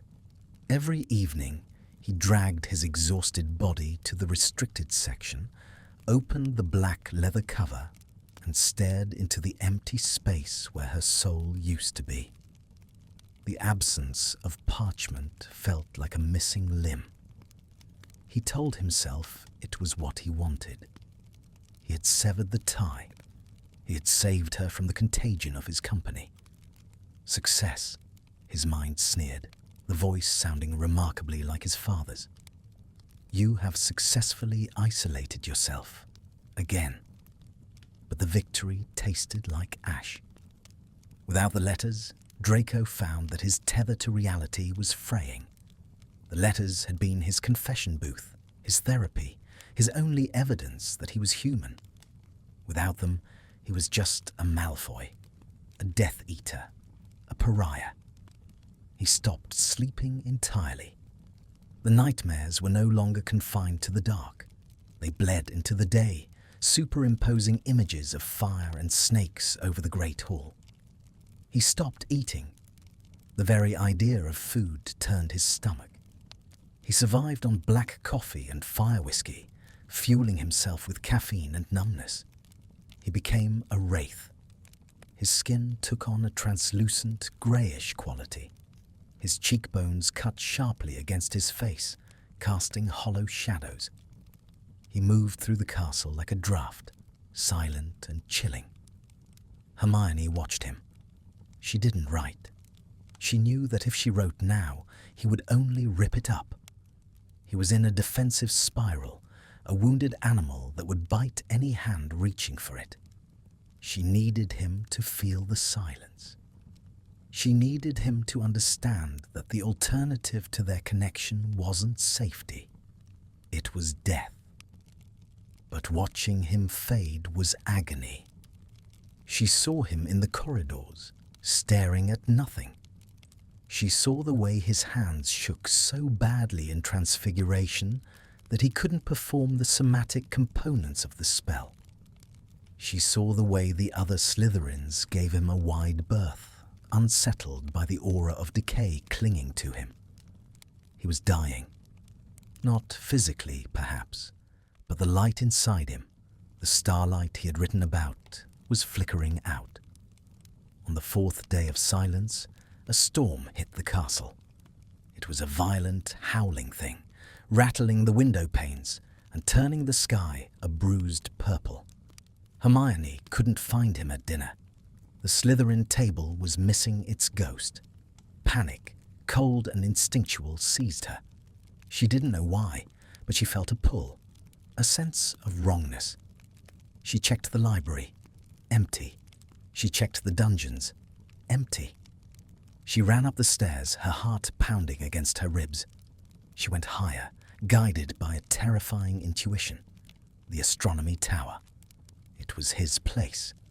The place he went to look at the moon and pretend he wasn't alone. She pushed open the heavy oak door and was almost blown back by the wind. The gale was savage up here, whipping around the stone turrets. Draco was there. He was standing dangerously close to the edge, his hands gripping the freezing railing. He wasn't wearing a cloak, only his thin shirt and trousers, already soaked through by the sleet. He looked like a figure carved from ice, brittle and ready to shatter. "Draco!" Her voice was torn away by the wind, but he heard it. He didn't turn around. He slumped slightly, his head bowing between his shoulders. "Go away, Granger," he yelled over the storm, his voice raw. "I'm not in the mood for a lecture." Hermione didn't leave. She marched across the slippery stone floor, the wind stinging her eyes. She grabbed his arm. He felt like a corpse. His skin was freezing, hard and unyielding. "You're freezing," she shouted. "Get inside. What are you doing?" Draco ripped his arm away from her grip. He turned on her, his eyes wild. They were rimmed with red, the grey irises dull and flat. He looked deranged. "I'm breathing," he snapped, shivering violently. "I'm trying to breathe. The air in the castle is too thick. It's full of you." "Me?"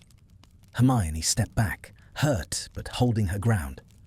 "Your silence," he accused, his voice breaking. "You stopped writing. You stopped. It's so loud, Granger. The silence is so loud." "You told me to stop," she screamed back, the frustration bubbling over. "You told me to let the house burn down. I did what you asked." "Since when do you listen to me?" Draco laughed, a jagged, hysterical sound that was lost to the wind. "You're supposed to be the smart one. You're supposed to know that I'm a liar. I lie to everyone. Why did you believe me?" He ran a hand through his soaked hair, pulling at the strands. "I wanted you to fight for me," he whispered, the words barely audible. "And you didn't. You walked away, just like everyone else." Hermione felt her heart crack. She looked at him, really looked at him. He wasn't pushing her away because he hated her. He was pushing her away to see if she would stay. It was a test, a desperate, self-destructive test. "I didn't walk away," she said, stepping closer until she was shielding him from the wind with her own body. "I'm standing right here, on top of a tower in a freezing storm. I am here, Draco." "You're here out of pity," he spat, backing away until his back hit the stone parapet. "Look at me. I'm a mess. I'm a skeleton wrapped in expensive clothes. I'm broken, Granger. I can't be fixed. You can't glue me back together with pretty words about starlight." "I don't want to fix you." Hermione grabbed the lapels of his shirt, shaking him. "I want to know you. The broken parts, the ugly parts, the parts that are terrified of the dark. I want all of it." "Why?" he cried, his face crumpling. "Why would you want that?" "Because I love you, you idiot." The words hung in the air, suspended between the howling wind and the freezing rain. Draco froze. He stared at her, his lips parted, his breath hitching in his chest. Hermione hadn't meant to say it. Not like this. Not in a shouting match in the rain. But it was out. The truth was naked and shivering between them. Draco looked at her with a mixture of awe and absolute terror. For a second, she thought he might kiss her. She thought he might collapse into her arms. But the glass wall was still there. He had built it too high, too thick. He shook his head slowly. "No," he whispered. "You don't. You love the stranger. You love the idea of saving the villain. But I'm not a story, Hermione. I'm a cautionary tale." He gently, almost reverently, removed her hands from his shirt. "Don't come back here," he said, his voice dead again. "Don't write to me. I can't survive you leaving me twice, so I'm making sure you leave me now." He turned and walked past her. He didn't look back. He vanished into the dark stairwell, leaving her alone in the storm. Hermione stood on the tower for a long time. She was soaked to the bone, shaking with cold, but her mind was crystal clear. He didn't believe her. He was so convinced of his own worthlessness that he couldn't accept the reality of her love. He separated the stranger from Draco Malfoy because he believed the stranger was worthy and Draco was not. He couldn't reconcile that they were the same man. She needed to break the glass. She couldn't do it with shouting. She couldn't do it with silence. She needed to force a collision. She went back to her dormitory. She dried her hair with a wave of her wand. She changed into dry clothes. She sat at her desk and pulled out a fresh piece of parchment. She didn't write a poem. She didn't write a metaphor about houses or starlight. She wrote an ultimatum. She walked to the library. It was late, past midnight. The castle was asleep. She placed the note in the hollow book. It was the final move in their chess game. The next morning, Draco didn't want to wake up. He lay in his bed, listening to the breathing of his dormmates, wishing he could just dissolve into the mattress. The scene on the tower played on a loop in his mind. "Because I love you, you idiot." It hurt. It hurt worse than the Cruciatus curse, because it was a lie. It had to be. And even if it wasn't, even if she believed it, she was wrong. She loved a projection.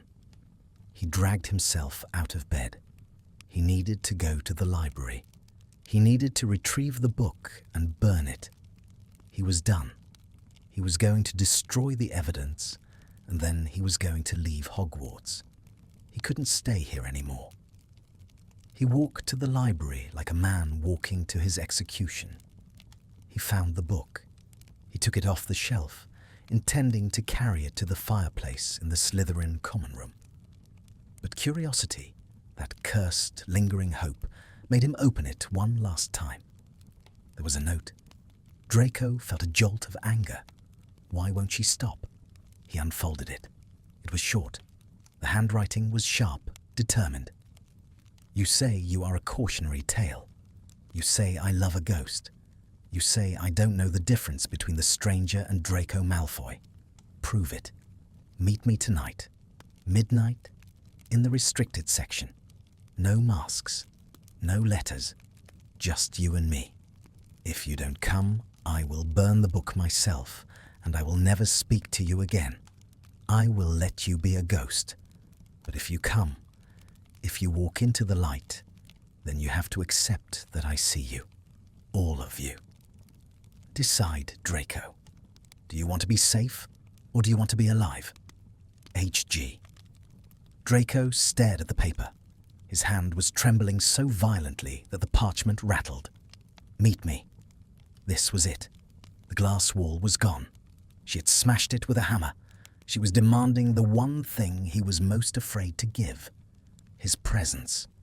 If he went, there was no hiding. He would have to stand before her, stripped of his anonymity, and let her look at the monster. If he didn't go, he imagined the silence, a lifetime of silence. He imagined watching her graduate, marry Weasley, grow old, while he faded into the background, a grey smear on the history of the world. Do you want to be safe, or do you want to be alive? He sank to the floor of the library, his back against the bookshelf. He pressed the letter to his chest, right over his heart, which was beating so hard it felt like it was trying to break his ribs. Terror gripped him, pure, unadulterated terror. But beneath the terror, a tiny, fragile spark ignited. He looked at the clock on the wall. 12 hours until midnight. 12 hours to decide if he was brave enough to be loved. He closed his eyes and tipped his head back against the wood. For the first time in weeks, he didn't see the fire. He saw brown eyes, furious and tear-filled in the rain, screaming, "I love you." He was terrified, but he was also starving. And tonight, the feast was set. The library at midnight was a tomb of knowledge. The air was stagnant, heavy with the scent of decaying parchment, beeswax, and the subtle metallic tang of ancient magic. The shadows did not merely exist here. They seemed to breathe, stretching long skeletal fingers across the rows of silent books. Hermione Granger stood in the center of the restricted section, a solitary figure in a pool of weak candlelight. She was wearing a simple grey jumper and jeans, stripped of her robes, stripped of her head girl badge, stripped of her armour. She felt terrifyingly exposed. The grandfather clock in the main hall began to chime. 1. The sound reverberated through the floorboards, vibrating up through the soles of her trainers. 2. She gripped the edge of the table where they had left their souls for each other. Her knuckles were white. 3. She had given him an ultimatum. She had forced the door open. But now, standing in the precipice of the moment, she was paralyzed by the fear that he wouldn't walk through it. Or worse, that he would, and she wouldn't recognize the man who stepped out. 12. The final chime hung in the air, a mournful note that refused to fade. Hermione held her breath. She listened to the silence. Nothing. Her heart plummeted. A cold, heavy stone settled in her stomach. He wasn't coming. He had chosen safety. He had chosen the ghost life. She looked down at the empty table, her eyes stinging with hot, sudden tears. She had pushed too hard. She had broken the glass, and he had fled from the shards. She turned to leave, her chest aching with a profound, hollow grief. "You look disappointed." The voice came from the darkness behind the row of books on venomous curses. Hermione spun around, her hand flying to her chest. Draco Malfoy stepped out of the shadows. He looked ravaged. That was the only word for it. He was wearing his school trousers and a white shirt that was unbuttoned at the collar, the sleeves rolled up haphazardly. He looked thinner than he had even yesterday, if that were possible. His skin was the colour of moonlight, pale and translucent, making the dark circles under his eyes look like bruises. His hair was unkempt, falling over his forehead in jagged strands. But it was his eyes that stopped her breath. They were burning. They were two pools of grey fire, alight with a mixture of defiance, terror, and a raw, naked hunger. He didn't move toward her. He stood 10 feet away, his body angled as if ready to bolt at the slightest sudden movement. "Draco," she breathed, the name leaving her lips on a sigh of relief. "Don't," he cut her off, his voice sharp, scraping against the silence. "Don't look at me like that." "Like what?" "Like I'm a miracle," he spat. "I'm not a miracle, Granger.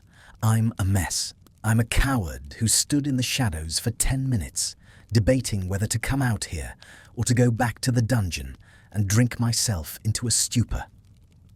But you came," she said, taking a tentative step forward. Draco flinched. He took a step back, maintaining the distance. "I came because you threatened me. You said you'd burn the book. That was low, even for a Gryffindor." "I said I would burn the book because I'm done reading the script, Draco," she said, her voice gaining strength. "I want to see the actor." "Well, here he is." He threw his arms out wide, a gesture of mocking theatricality. "The actor? The villain? The Death Eater? Take a good look, Granger. Is this what you fell in love with? This wreck?" He gestured to himself violently, his hand shaking. "Look at me. I'm not the poetic soul in the letters. I don't smell like old paper and starlight. I smell like fear. I look like my father. I have a mark on my arm that screams murderer." "Stop it," Hermione said, feeling the tears spill over. "Stop talking about yourself like you're garbage." "Why?" He laughed, a brittle, cracking sound. "Because it ruins your fantasy? That's what this is, isn't it? A fantasy? The golden girl and the broken boy. You want to save me. You want to be the one who polishes the tarnished silver so it shines again. It's vanity, Granger. It's not love. It's a project." The accusation hit her like a physical slap. He was using his words as weapons, trying to hurt her so she would leave, so he could be right about his unworthiness. "It is not a project," she shouted, her voice echoing off the high ceiling. "How dare you? How dare you reduce what we shared to charity?" She closed the distance between them, ignoring his flinch. She marched right up to him until she was standing in his personal space. He smelled of rain and that distinct, sharp scent of ozone that clung to powerful wizards in distress.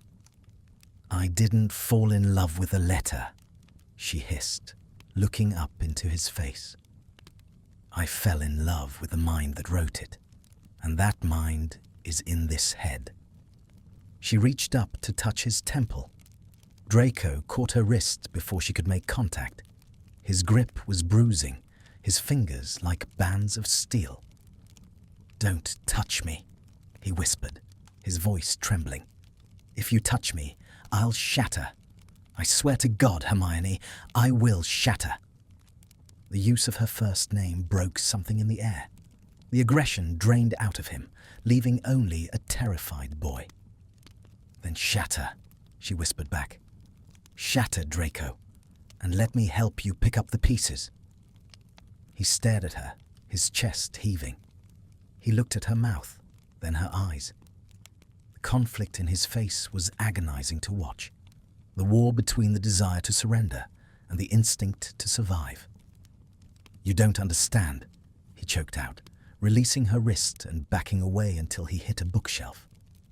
"You see the victim, but I'm not a victim. I made choices. I chose the dark, over and over again. And the stranger in the letters. He's a liar. He pretends he's good. But I'm not good. I'm rotten. I'm poisoned soil." He slid down the bookshelf, crouching on the floor, putting his head in his hands. "I can't be him for you," he sobbed, the sound muffled by his palms. "I can't be the man you want. He doesn't exist." Hermione looked down at him. Her heart was breaking, but her resolve was hardening into diamond. He was wrong. He was so tragically, stupidly wrong. She knelt in front of him. She didn't touch him yet. She just existed in his space. "You think the stranger is a lie," she said softly. "But you wrote the letters, Draco. No one else. You. The pain, the regret, the longing for light, that came from you. It wasn't a performance. It was the only time you were honest." Draco lifted his head. His face was wet with tears. He looked young and devastatingly beautiful in his grief. "It doesn't matter," he whispered, "because when we leave this room, I have to be Malfoy again. And Malfoy destroys things. I will destroy you, Hermione. I will dull your shine. I will drag you into the dark, and you will wake up one day and hate me for it. Let me decide what I can handle," she said fiercely. "No!" He scrambled to his feet, erratic and panicked. "I have to decide. I have to protect you from me." He was spiraling. The panic attack was taking over. He was hyperventilating, his eyes darting around the room as if looking for an exit. "This was a mistake," he gasped. "I shouldn't have come. I'm sorry. I'm so sorry. Forget the letters. Burn them. Just forget I exist." He turned to run. He was actually going to leave. He was going to walk out that door and seal himself in his dungeon forever. "Draco!" He didn't stop. Hermione moved on instinct. She lunged forward, grabbing his arm, spinning him around.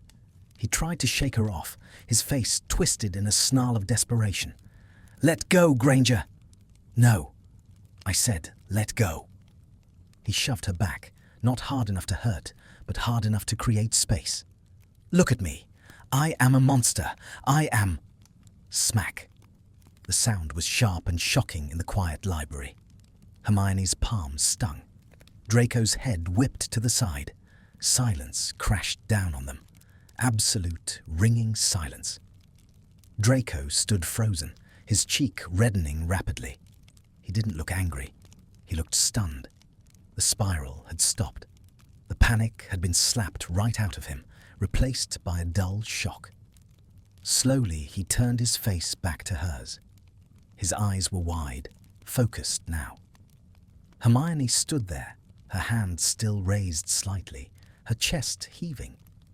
She was trembling, but her eyes were blazing with a fire that could consume the world. "You are not a monster," she said, her voice low and dangerous. "You are an idiot. A stubborn, self-absorbed, dramatic idiot." She stepped closer, invading his space again. He didn't back away this time. He was too shocked to move. "You think you're special because you have scars," she demanded. "We all have scars, Draco. I have them on my arm. Harry has them on his forehead. Ron has them in his mind. You are not unique in your damage. You are just the only one cowardly enough to let it define you." Draco stared at her, his mouth opening and closing. No one had ever spoken to him like this. No one had ever dared. "I didn't write to Malfoy," she said, her voice dropping to a fierce whisper, her eyes locking onto his. "And I didn't write to a stranger. I wrote to you, to the boy who feels sorrow like ash, to the boy who catches people when they fall, to the boy who is standing in front of me right now, terrified that he might actually be lovable." She reached out and took his face in her hands. Her palms were warm against his cold skin. He flinched, but he didn't pull away. He leaned into her touch, just a fraction. "I see you, Draco," she said, emphasizing every word. "I see the dark. I see the light. I see the grey. And I am telling you right now that I am not afraid. So stop telling me what I feel. Stop telling me who I love." Draco looked at her. He looked at her like she was the sun rising after a long polar night. His grey eyes searched hers, looking for the lie, looking for the pity. He found neither. He found only truth. A shudder ran through his body. His hands came up, hovering over her waist, terrified to land. You love me," he whispered. The words sounded foreign on his tongue. "Yes," she said, "I love you." For a second, the world held its breath. Then, Draco crumbled. The tension that had been holding him upright for years seemed to snap. He let out a sound, half sob, half laugh, and his forehead dropped to rest against hers. "I don't know how to do this," he confessed, his voice ragged. "I don't know how to be the person who deserves you." "You don't have to earn me," Hermione whispered, her thumbs stroking his cheekbones. "You just have to be here. Just stay." Draco closed his eyes. He breathed in her scent. She smelled of parchment and vanilla and something fierce and alive. He wanted to kiss her. He wanted to kiss her more than he wanted his next breath. He leaned in, his lips parting, the distance between them shrinking to nothing. But then, the ghost returned. The image of the great hall flashed in his mind, the faces of his classmates, the inevitable sneers, the way the world would look at her if she was standing next to him. Traitor, Death Eater's whore. He couldn't do it. Not yet. He couldn't taint her. The self-loathing was a habit too deep to break in one night. The slap had stopped the panic, but it hadn't healed the wound. He pulled back. Hermione's eyes opened, confusion clouding the warmth. "Draco!" He stepped out of her hold. He looked at his hands, the hands he had once wiped after touching her. They were shaking. "I believe you," he said, his voice quiet. "I believe you see me. And that is the most terrifying thing that has ever happened to me." He looked at her, and the longing in his eyes was so intense it was almost painful to witness. "But I can't just switch it off, Hermione. I can't just be happy. I don't know how to be in the light without squinting." "We can learn," she pleaded. "We can take it slow." "I know," he said. He backed toward the shadows of the stacks. "But I need to think. I need to figure out if I can survive being loved by you without burning up. Draco, don't run." "I'm not running," he said, though he was retreating into the dark. "I'm just pausing. I need to calibrate." He looked at her one last time. He touched his cheek where she had slapped him. A faint, sad smile touched his lips, the first genuine smile she had ever seen on him. "You have a hell of a right hook, Granger." And then he was gone. He melted back into the shadows of the library, leaving her standing alone in the circle of candlelight. Hermione let out a breath she had been holding for an hour. Her legs gave way, and she sat down hard on the wooden chair. She touched her own palm, which still tingled from the impact. He had left. Again. But this time, he hadn't left because he hated her. He hadn't left because he hated himself. He had left because he was overwhelmed by the magnitude of what was happening. She looked at the hollow book on the table. She reached out and closed it. They didn't need the book anymore. The letters were done. The secret was out.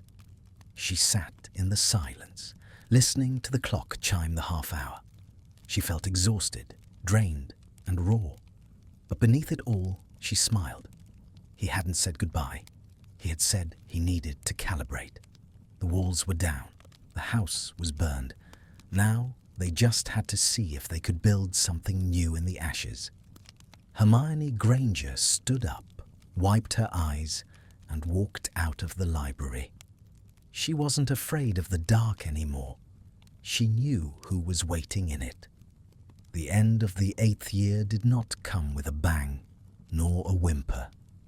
It arrived like the slow, creeping tide of the Black Lake, inevitable, cold, and washing away everything that had been written in the sand. 2 weeks had passed since the night in the library.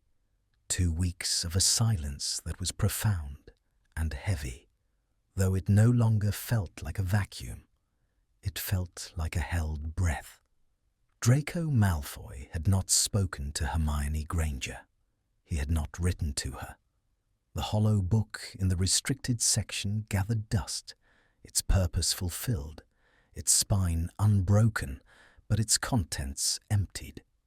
Draco moved through the final days of term like a man walking on a wire. He took his exams with mechanical precision. He ate in the great hall, his eyes fixed on his plate, ignoring the whispers that still trailed him like smoke. He could feel her gaze on him, constant, burning, patient, but he didn't return it. He couldn't. If he looked at her, he would break. And he wasn't ready to break in front of an audience. He was calibrating. He was trying to figure out if a creature of the dark could survive in the orbit of the sun without being blinded. The morning of graduation dawned pale and misty. The sun had not yet crested the mountains. The world was painted in shades of charcoal and slate. The castle was asleep, the stone corridors silent save for the snoring of portraits. Draco stood by the edge of the Black Lake. His trunk was shrunk in his pocket. He was dressed not in his school robes, but in a muggle suit of black wool, a final, ironic shedding of the wizarding world's expectations. He was leaving, before the ceremony, before the speeches, before the crowd could look at him and wonder why a Malfoy was allowed to graduate. But mostly, he was leaving before he could ruin her.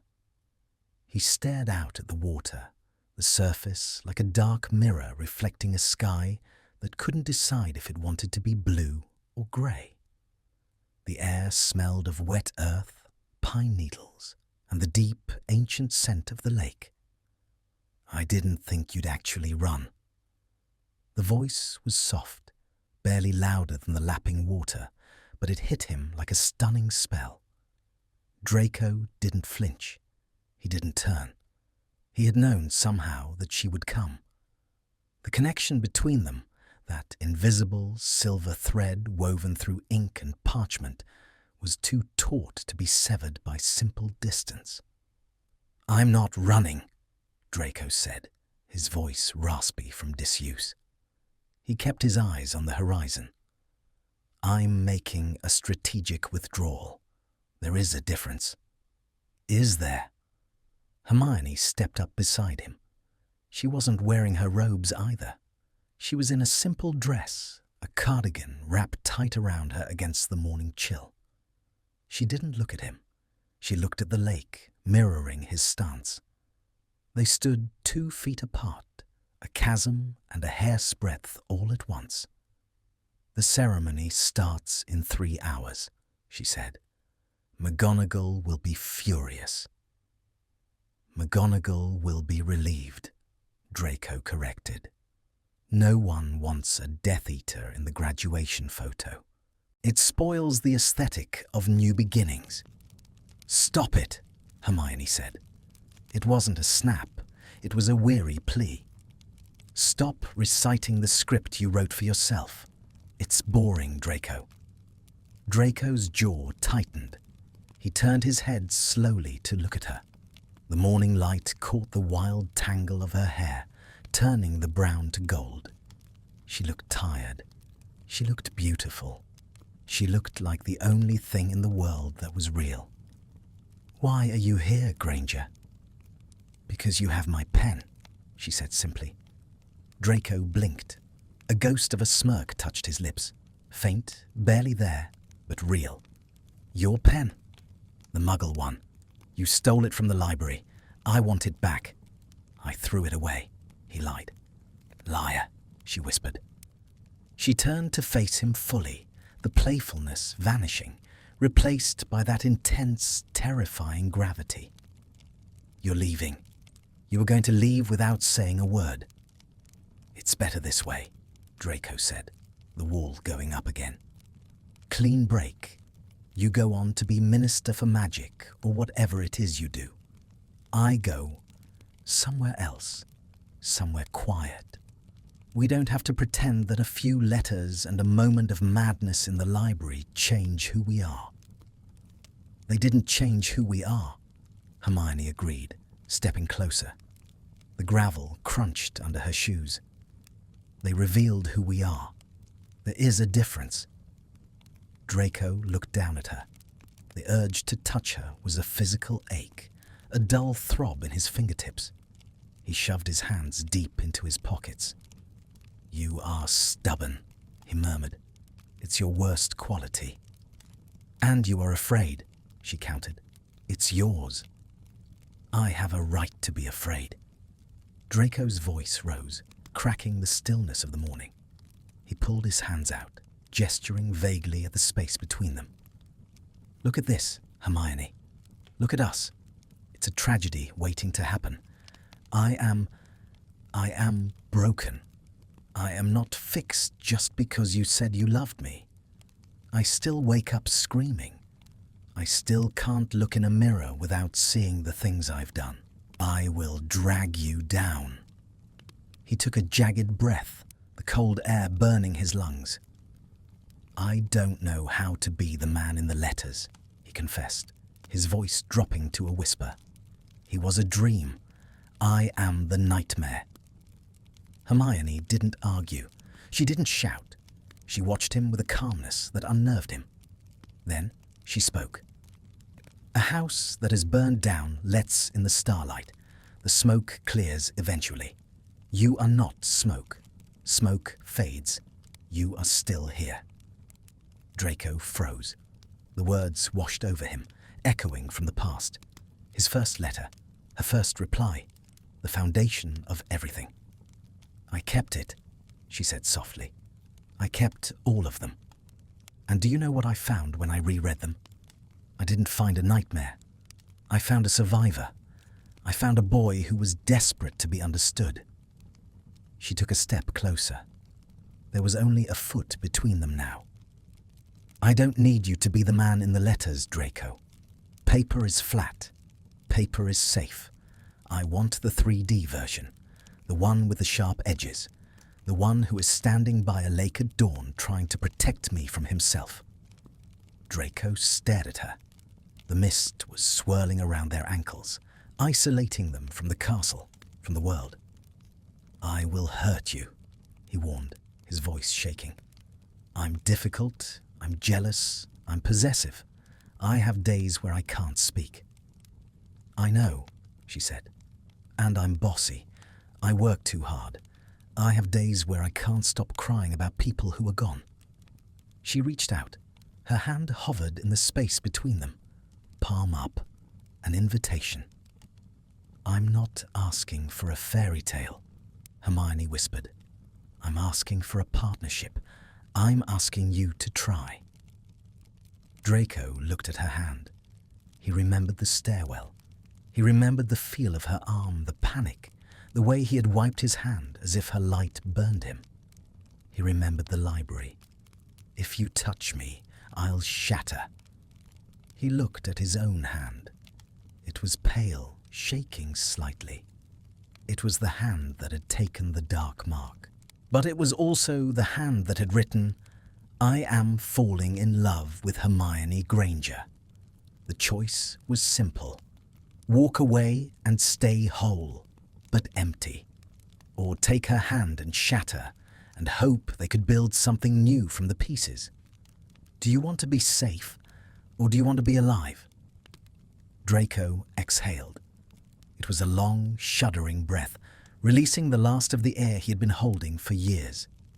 Slowly, deliberately, he pulled his hand from his pocket. He reached out.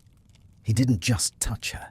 He gripped her hand, his fingers interlaced with hers, tight, desperate, solid. The contact was electric. It wasn't the burning pain he had feared. It was a grounding current.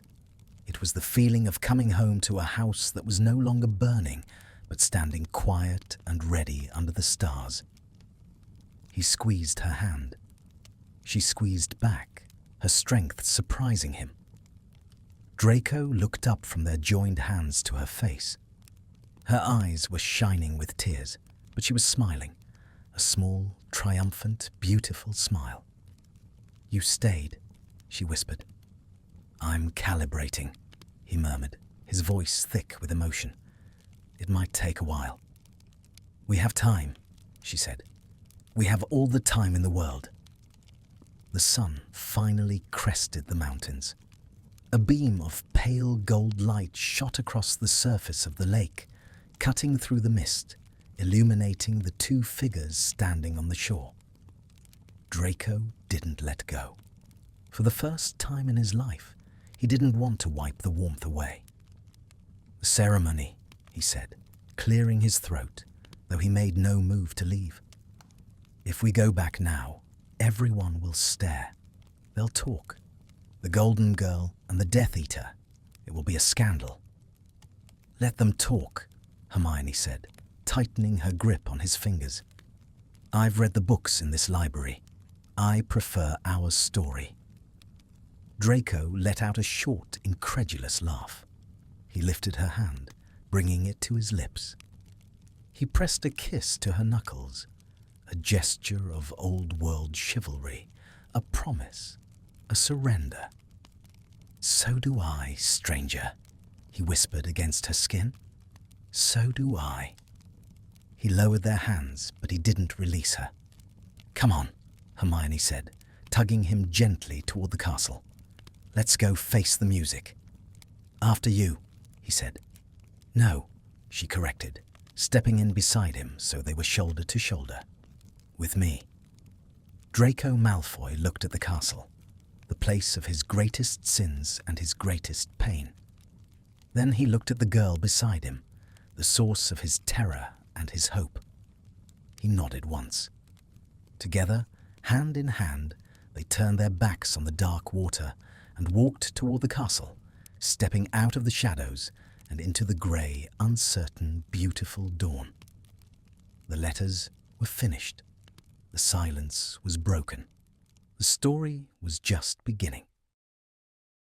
This story reminded us that sometimes the most important changes in life begin with something small, with a simple letter folded 4 times.